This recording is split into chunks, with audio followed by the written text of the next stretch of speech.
Jon Brain is following the meeting in Antalya and he joins us from there now. Jon.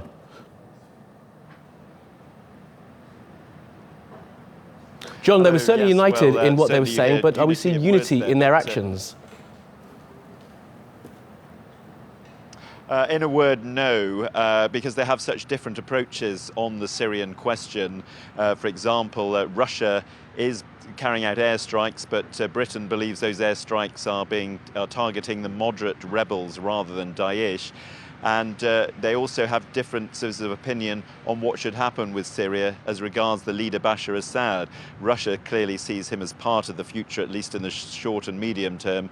Britain and the rest of Europe think he should go as quickly as possible.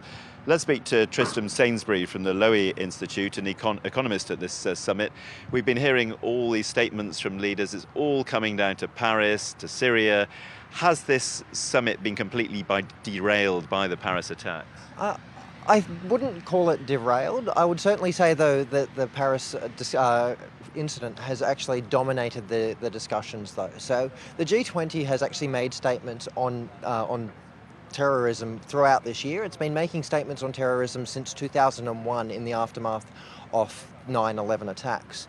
But the G20 has been focusing far more on terrorist finance. Now, it's clear that what we've seen with with Paris is that the attack was well orchestrated. The attack, it looks like it was well financed.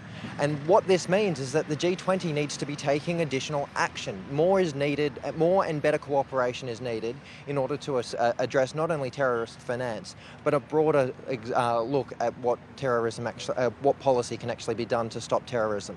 Well, we understand that is part of the communique which will be issued later, but does it go far enough? It's like, from what we've seen, which is certainly not a final communique, but the draft is certainly looking light on detail. It's strong on political rhetoric, which is just like which is a classic G20 approach, but the detail is going to be needing to be fleshed out in the months and years to come.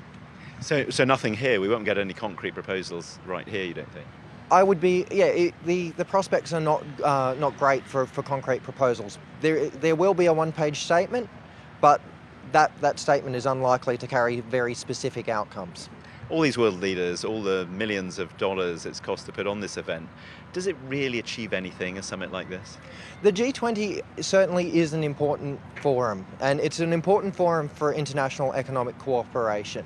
And it's one of those things that if we didn't have it today, we would need to invent it, because the G20 carries the right mix of countries and the right influence and the right potential for making big world-changing action. We saw that with the global financial crisis. But it's actually important to divorce the challenges that have been faced this year, which has been a very difficult presidency that has been marred in political turmoil within Turkey, that has been and that has not really achieved what the G20 is capable of, with the broader outlook for the forum. In fact, in particular, with China as the host next year, there is much to be optimistic about for the forum. Tristram Sainsbury, thank you very much indeed. As Tristram says, this all moves on to China next year, but there's still a little way to go today. We're expecting speeches from most of the leaders this afternoon as they try and come together and actually produce a result from the G20 summit. Back to you. Well, Jon, thank you very much for that from Antalya.